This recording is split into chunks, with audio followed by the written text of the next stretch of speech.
يا أيها الذين آمنوا إذا نودي للصلاة من يوم الجمعة فاسعوا إلى ذكر الله وذروا البيع ذلكم خير لكم إن كنتم تعلمون إن الحمد لله نحمده ونستعينه ونستغفره ونعوذ بالله من شرور أنفسنا وسيئات أعمالنا من يهده الله فلا مضل له ومن يضلل فلا هادي له أشهد أن لا إله إلا الله وحده لا شريك له وأشهد أن محمدا عبده ورسوله صلى الله عليه وعلى آله وصحابته أجمعين ومن تبعهم بإحسان إلى يوم الدين يا أيها الذين آمنوا اتقوا الله حق تقاته ولا تموتن إلا وأنتم مسلمون يا أيها الناس اتقوا ربكم الذي خلقكم من نفس واحدة وخلق منها زوجها وبث منهما رجالا كثيرا ونساء واتقوا الله الذي تساءلون به والأرحام إن الله كان عليكم رقيبا يا أيها الذين آمنوا اتقوا الله وقولوا قولا سديدا يصلح لكم أعمالكم ويغفر لكم ذنوبكم ومن يطع الله ورسوله فقد فاز فوزا عظيما أما بعد فإخواني في الدين kaum muslimin jamaah salat Jumat yang saya cintai dan saya muliakan, rahimani wa rahimakumullah. Semoga Allah Subhanahu wa taala senantiasa mencurahkan rahmatnya kepada kita sekalian. Bukti terbesar dan tanda yang paling agung yang menunjukkan bahwa kita benar-benar cinta dan sayang kepada keluarga kita, kepada anak dan istri kita dan semua keluarga kita adalah kita menjaga mereka dari api neraka. Karena penderitaan di api neraka adalah penderitaan yang sangat pedih, melebihi semua musibah, melebihi semua rasa sakit, melebihi semua penderitaan apapun di dunia ini. Jangankan dibandingkan dengan penderitaan di neraka.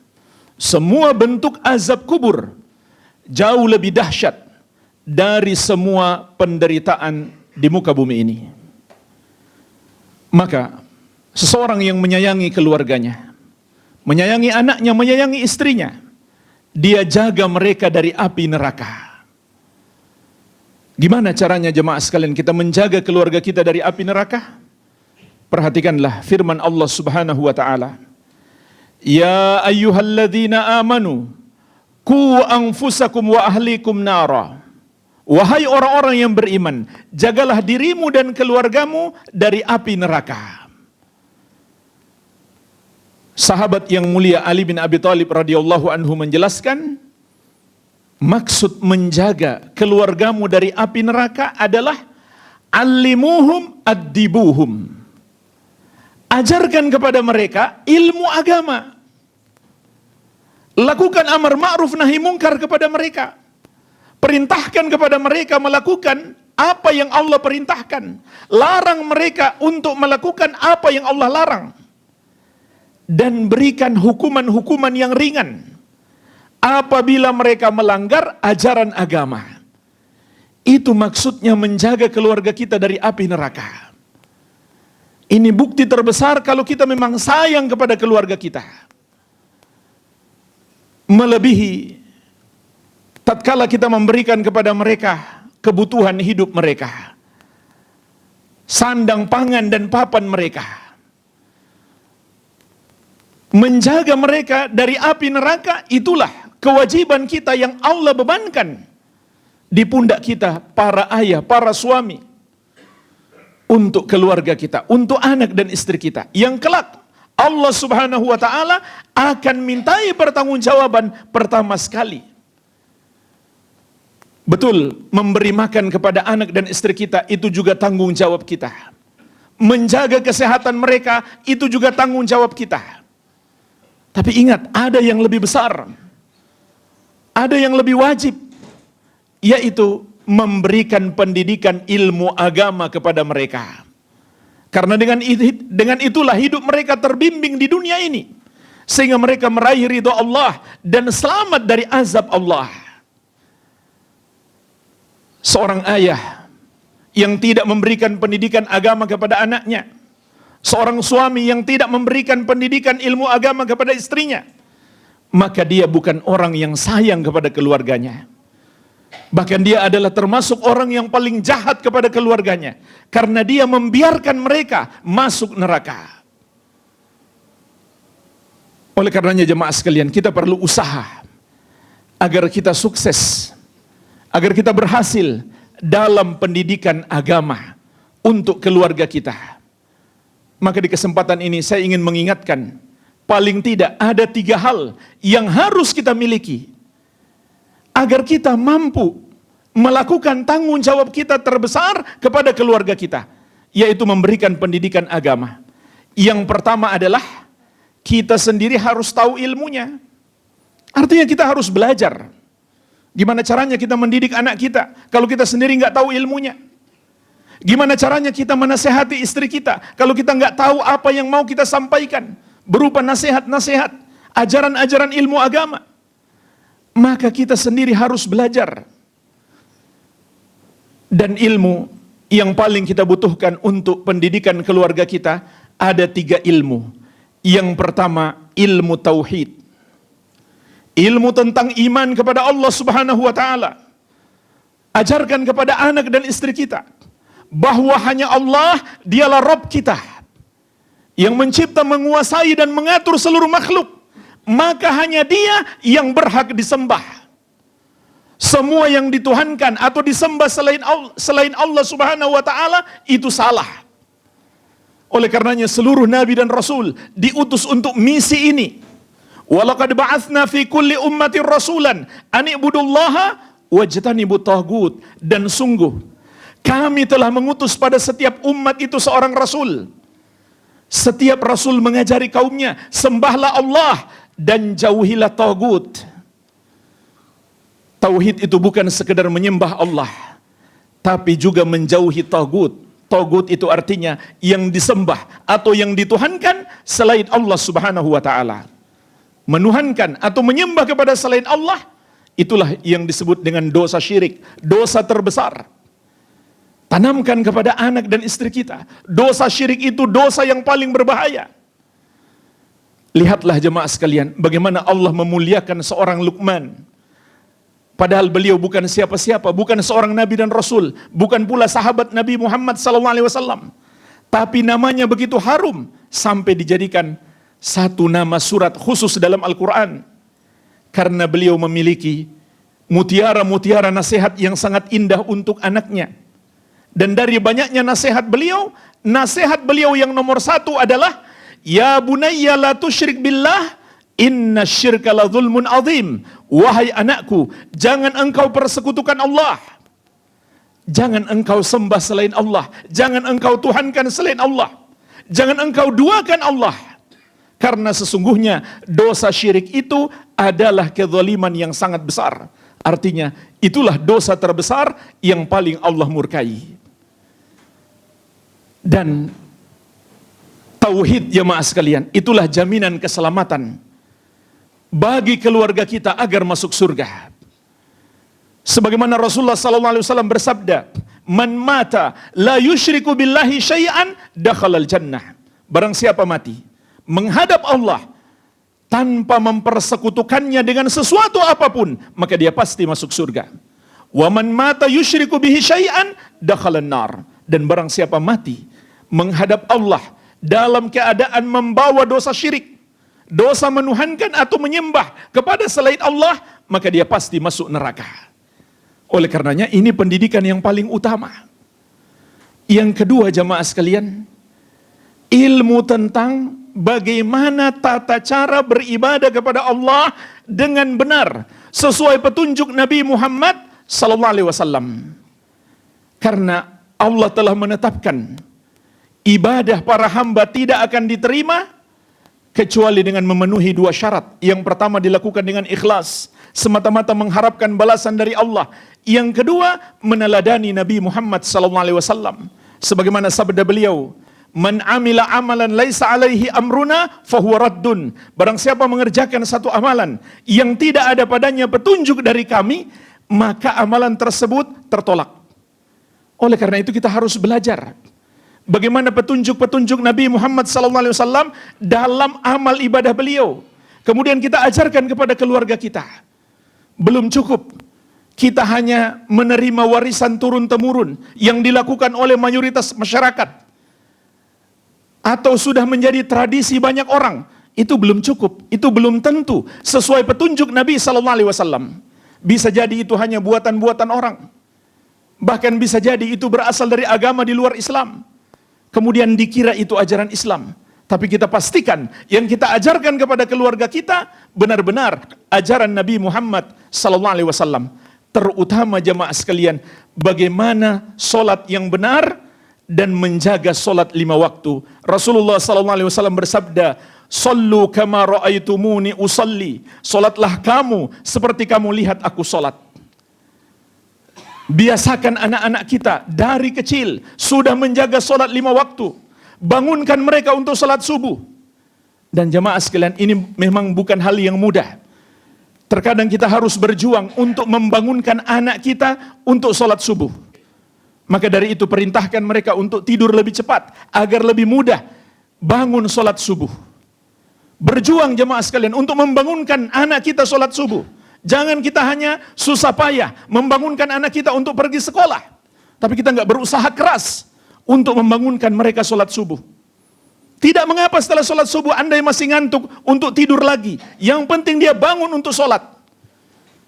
Ini termasuk pendidikan yang harus kita berikan kepada anak kita. Disiplin dalam menjaga sholat 5 waktu. Dan itu harus mereka utamakan melebihi apapun.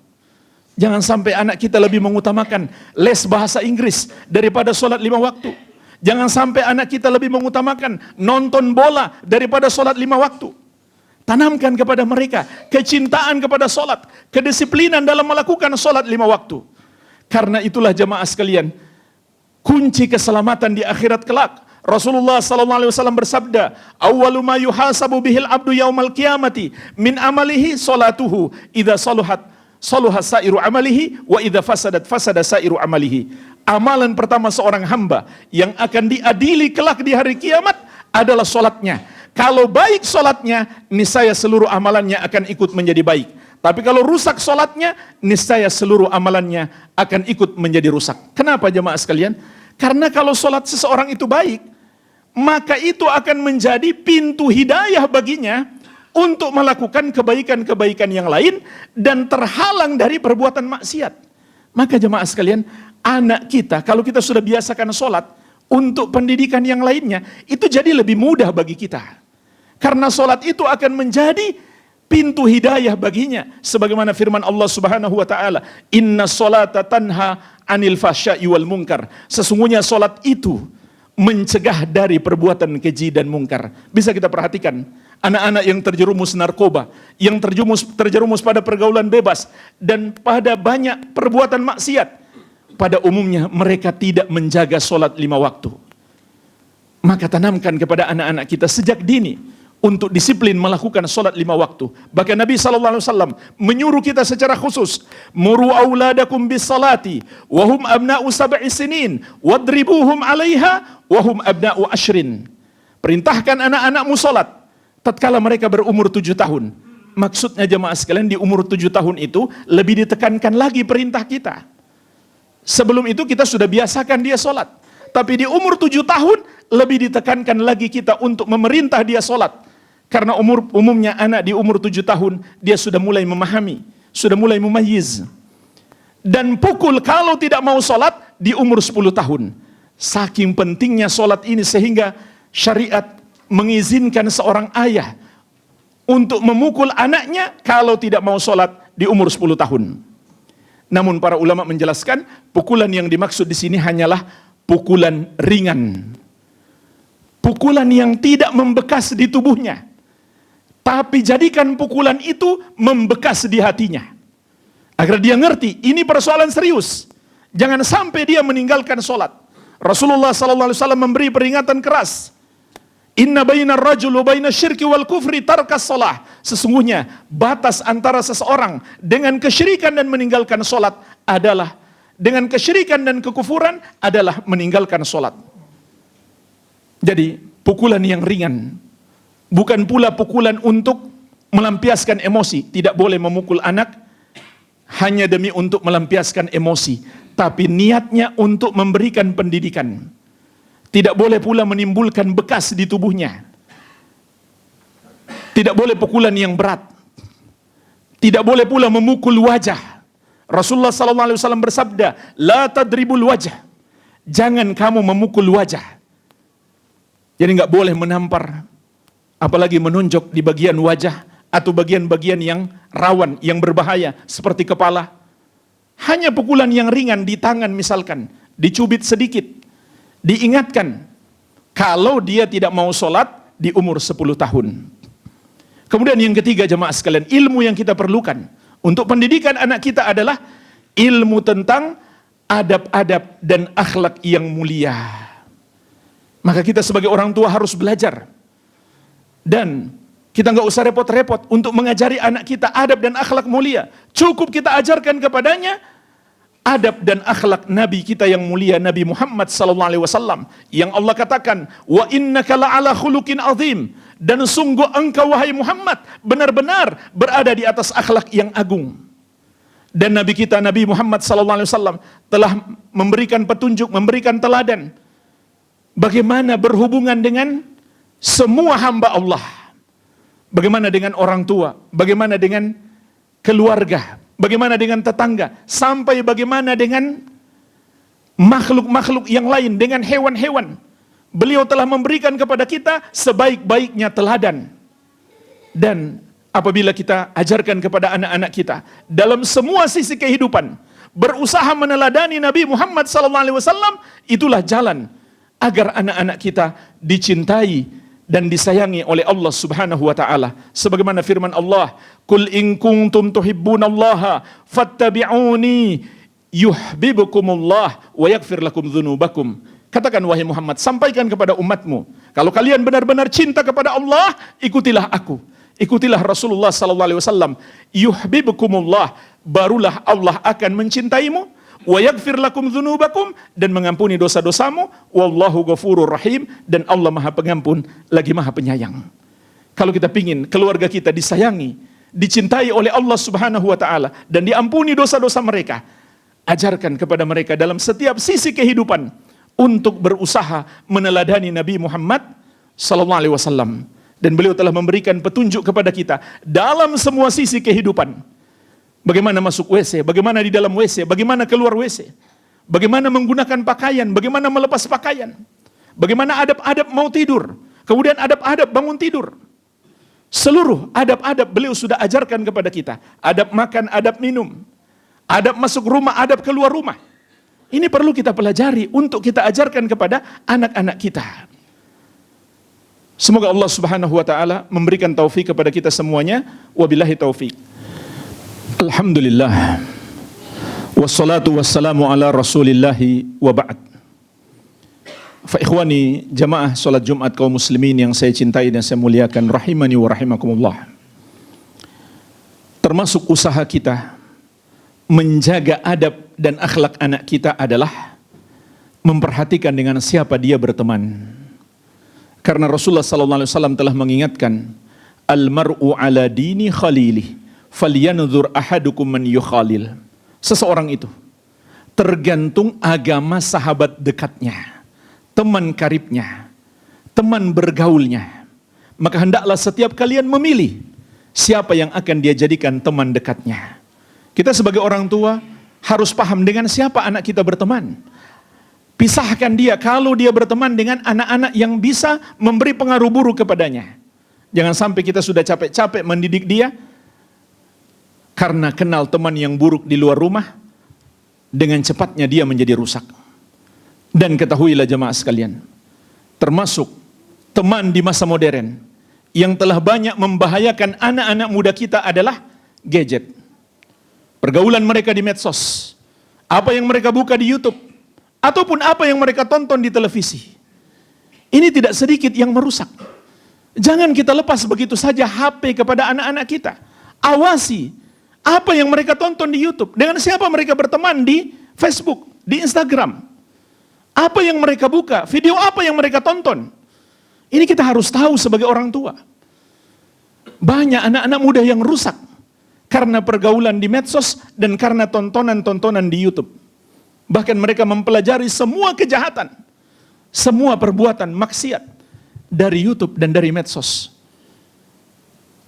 Ini jemaah sekalian, 3 ilmu yang kita perlukan. Kemudian yang kedua, agar kita sukses dalam menuntut ilmu, agar kita sukses dalam mendidik keluarga kita, berikan teladan yang baik. Artinya kita sendiri harus berusaha menjadi orang soleh, menjadi orang yang bertakwa kepada Allah. Dan lebih dulu kan Allah suruh, ku anfusakum, jaga dirimu dulu. Kemudian wa ahlikum nara, dan keluargamu dari api neraka. Jadi jangan sampai kita menjaga keluarga kita sementara kita tidak menjaga diri kita sendiri.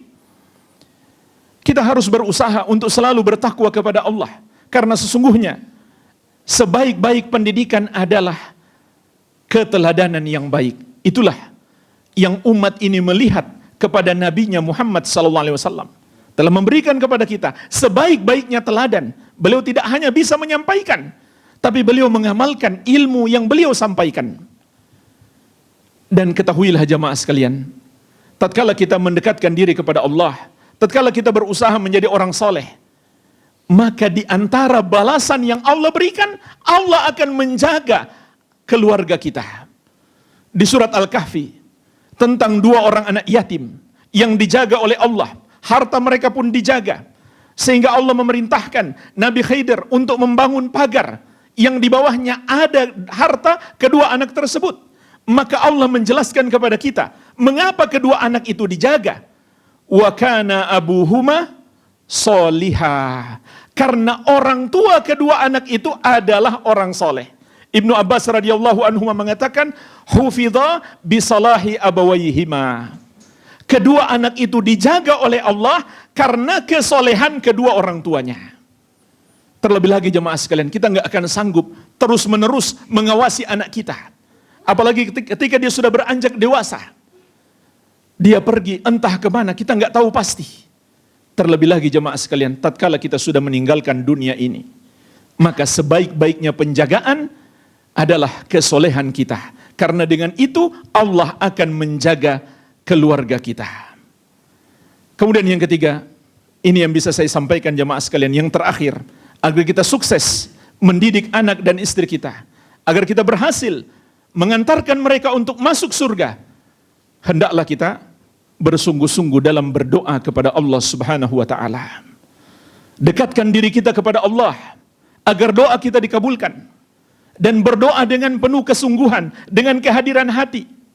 Bangunlah di waktu malam sebelum masuk waktu salat subuh, kita salat tahajud, kemudian doakan di dalam sujud. Carilah waktu-waktu terbaik untuk berdoa, termasuk di hari ini, hari Jumat. Di antaranya ba'da asar sampai maghrib, itu adalah waktu yang sangat mustajab untuk kita perbanyak doa di hari Jumat. Dan setiap malam di sepertiga malam yang terakhir, berdoa dengan penuh harapan yang besar dan hati yang bertawakal, bergantung hanya kepada Allah, agar Allah menjaga keluarga kita dari api neraka. Dan Allah Subhanahu wa taala telah berjanji, ud'uni astajib lakum, berdoalah kepadaku maka aku akan mengabulkan doamu. Tapi jemaah sekalian, janji ini ada syarat. Syaratnya adalah kita menjalankan perintah-perintah Allah dan menjauhi larangannya. Kalau kita berbuat dosa, maka itu akan menjadi penghalang doa kita dikabulkan oleh Allah Subhanahu wa taala. Dan Rasulullah sallallahu alaihi wasallam juga bersabda, "Thalathu da'awatin la turad." Ada 3 doa yang tidak akan ditolak. Yang pertama adalah dakwatul walid. Doanya orang tua untuk anak. Dan ini berlaku apakah doa kebaikan maupun doa keburukan. Oleh karenanya, senakal apapun anak kita, jangan sekali-kali mendoakan keburukan. Tetap doakan supaya Allah berikan hidayah kepadanya. Yang kedua, Wa da'watus shaim, doanya orang yang berpuasa. Yang ketiga, wa da'watul musafir, doanya seorang musafir, orang yang melakukan perjalanan jauh. Jadi kita sebagai orang tua, doa untuk anak adalah doa yang mustajab. Tapi jangan sampai dosa-dosa kita menghalangi dikabulkannya doa kita. Oleh karenanya, hendaklah kita selalu bertakwa kepada Allah, dan apabila kita terjerumus dosa, segeralah kita bertobat kepada Allah Subhanahu wa taala. Jangan biarkan diri kita tenggelam dalam dosa-dosa tersebut. Semoga Allah Subhanahu wa taala menjaga kita semuanya dan keluarga kita dari keburukan dunia dan keburukan akhirat. Semoga Allah Tabaraka wa taala menganugerahkan kepada kita semuanya dan keluarga kita kebaikan dunia dan kebaikan akhirat. Allahumma salli ala Muhammad wa ala ali Muhammad kama sallaita ala Ibrahim wa ala ali Ibrahim innaka Hamidum Majid. Allahumma ighfir lil muslimina wal muslimat wal mu'minina wal mu'minat al ahya'i minhum wal amwat innaka sami'un qaribun mujibu da'awat. Allahumma ansur ikhwanana al muslimina fi Filistin. Allahumma ansur ikhwanana al mujahidina fi Filistin. Allahumma ansur ikhwanana al muslimina fi kulli makan. Rabbana atina fid dunya hasanah wa fil akhirati hasanah wa qina adzaban nar. Wa sallallahu ala nabiyyina Muhammadin wa alihi wa sallam walhamdulillahi rabbil alamin.